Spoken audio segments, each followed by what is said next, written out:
வணக்கம். எம்டிஎஸ் பெருடை ஃபார்ம் மத்தூர். இந்த வீடியோவில் நம்ம எதை பற்றி பார்க்க போகிறோம் அப்படின்னா இளங்குஞ்சுகள் பராமரிப்பு. நம்ம வீடியோ ஃபஸ்ட் டைம் பார்க்குறவங்க சப்ஸ்கிரைப் பண்ணிவிட்டு பாருங்கள். இன்றைக்கி நிலைமையில் நிறைய படித்த இளைஞர்கள் சுயமாக தொழில் தொடங்கலாம் அப்படின்னு முடிவு எடுத்து கோழிப்பண்ணை தொழிலுக்கு உள்ளே வராங்க.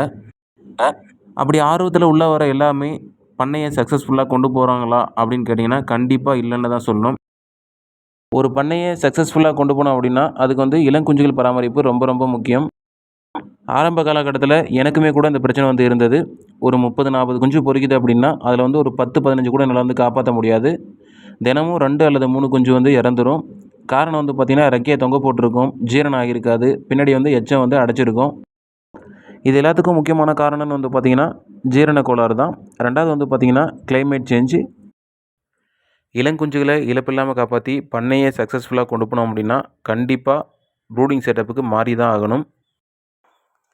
ப்ரூடிங் செட்டப் இல்லாமல் குஞ்சுகளை காப்பாற்ற முடியாதா அப்படின்னு கேட்டிங்கன்னா கண்டிப்பாக முடியாது. ஏன் அப்படி சொல்கிறோன்னா அந்த காலத்தில் கிளைமேட் எப்போ வச்சு தான் சேஞ்ச் ஆகும்.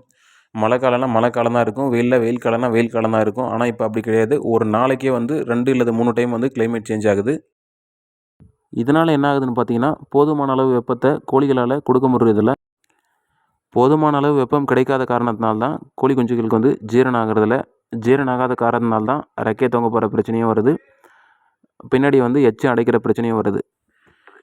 ஃபஸ்ட்டு 15 நாள் நீங்கள் கொடுக்குற வெப்பம் கரெக்டாக இருந்தால் மட்டும்தான் குஞ்சுகள் ஆரோக்கியமாக வளரும். கோழிகளில் பொரிச்சாலும் இல்லை இன்குபேட்டரில் பொரிச்சாலும் ஃபஸ்ட்டு நாள் நீங்கள் தண்ணி வைக்காதீங்க. கோழி குஞ்சுகள் நல்லா ட்ரை ஆகிட்டு நல்லா ஸ்டெடியான பின்னாடி அடுத்த நாள் கருப்பட்டி கலந்த தண்ணியை நல்லா சுடு தண்ணியில் கொதிக்க வச்சு கொடுங்க. அப்படி இல்லை அப்படின்னா மஞ்சத்தூள் கலந்து தண்ணி வைங்க. அரிசியை உடச்சி போட்டோ இல்லை கம்பை உடச்சி போட்டோ இளங்குஞ்சுகளை வளர்த்துடலாம் அப்படின்னு நினச்சிங்கன்னா உங்கள் எண்ணத்தை கைவிட்டுருங்க.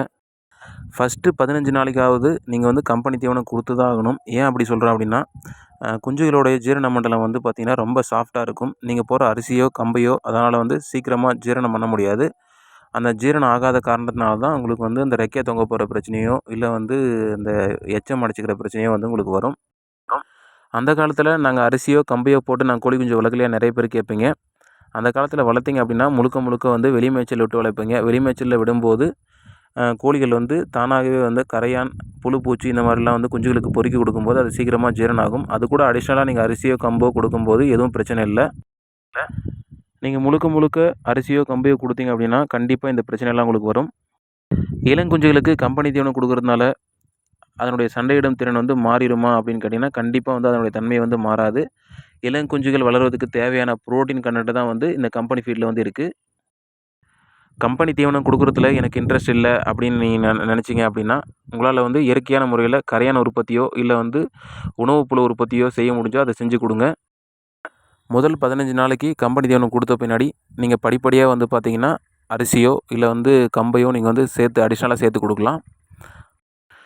இளங்குஞ்சு வளர்ப்பில் முக்கியமானது பார்த்திங்கன்னா ப்ரூடிங் செட்டப், ரெண்டாவது கம்பெனி தீவனம், மூணாவது மெடிசன். இப்போ ரெண்டை பற்றி பார்த்துட்டோம், மூணாவது மெடிசனை பற்றி இப்போ பார்க்கலாம். குஞ்சுகள் பொரிச்ச 2வது நாள் பார்த்திங்கன்னா சுடு தண்ணியில் கருப்பட்டி கலந்து வைங்க. அப்படி இல்லை அப்படின்னா மஞ்சத்தூள் கலந்து வைங்க. ஒரு 2வது நாளோ 3வது நாளோ சீரக தண்ணியோ இல்லை மஞ்சத்தூள் கலந்து தண்ணியோ வைங்க. 7வது நாள் F1 வேக்சின் போட்டுக்கோங்க. F1 வேக்சின் போட்டு ஒரு 2-3 நாள் கழித்து வைமரால் டானிக் 1 லிட்டர் தண்ணியில் ஒரு மூடி கலந்து கொடுங்க. வைமரால் அப்படின்றது விட்டமின் கலந்த ஒரு சத்து டானிக். அடுத்து 14வது நாள் பார்த்திங்கன்னா ஐபிடி வேக்சின் போட்டுக்கோங்க. டெட்ராசைக்ளின், லிக்சன் இந்த மாதிரி ஆன்டிபயோட்டிக் வாங்கி வச்சுக்கோங்க. இது ரெண்டுமே பார்த்திங்கன்னா 1 லிட்டர் தண்ணிக்கு 1 கிராம் கலந்து கொடுக்குற மாதிரி இருக்கும். இதில் ரெகுலராக கொடுக்கணும்னு அவசியம் கிடையாது. கிளைமேட் சேஞ்ச் ஆகும்போதோ இல்லை வீக்லி ஒன்ஸ் மட்டும் கொடுங்க. அடுத்து 21வது நாள் லசோட்டா வேக்சின் போட்டுக்கோங்க. முக்கியமான விஷயம், இளங்குஞ்சுகள் இருக்கக்கூடிய இடத்த ட்ரையாக இருக்கிற மாதிரி பார்த்துக்கோங்க. இந்த முறையில் இளங்குஞ்சுகளை வளர்த்தா மட்டும்தான் இழப்பு இல்லாமல் உங்களால் கோழி குஞ்சுகளை காப்பாற்ற முடியும். அப்போ தான் உங்கள் பண்ணை சக்ஸஸ்ஃபுல்லாகவும் போகும். 60வது நாள் R2B வேக்சின் போட சொல்லுவாங்க. ஆனால் என்னை பொறுத்த வரைக்கும் 60வது நாள் நீங்கள் R2B வேக்சின் போடாதீங்க. 1 கிலோ வர வரைக்கும் வெயிட் பண்ணுங்கள். அதுக்கு உங்களுக்கு கொஞ்சம் பயமாக இருக்குது அப்படின்னா நீங்கள் லசோட்டா வேக்சினே மறுபடியும் கண்ணில் சொட்டு மருந்தாக விட்டுக்கோங்க. நான் சொன்ன இந்த கருத்துக்கள் எல்லாமே என்னுடைய சொந்த அனுபவத்தில் நானாக கற்றுக்கிட்டது. உங்களுக்கு ஏதாவது மாற்று கருத்து இருந்தால் கமெண்ட்டில் தெரிவிங்க. நம்ம பண்ணையில் 1 மாதம் 2 மாதம் நிறைவடைந்த தூய பெருவிடை குஞ்சுகள் வந்து விற்பனைக்கு இருக்குது. நம்மக்கிட்ட டிரான்ஸ்போர்ட் அவைலபிள் இருக்குது. கிருஷ்ணகிரியிலேருந்து பஸ் மூலயமா எந்தெந்த ஊருக்கு டிரான்ஸ்போர்ட் பண்ண முடியுமோ அங்கங்கே பண்ணி கொடுத்துட்ருக்கோம். தேவையான நண்பர்கள் வந்து டிஸ்கிரிப்ஷனில் இருக்கிற நம்பருக்கு கால் பண்ணி கேளுங்க. இந்த வீடியோ உங்களுக்கு பயனுள்ளதாக இருக்கும்னு நான் நம்புகிறேன். மேலும் தகவலுடன் அடுத்த வீடியோவில் சந்திப்போம். நன்றி, வணக்கம்.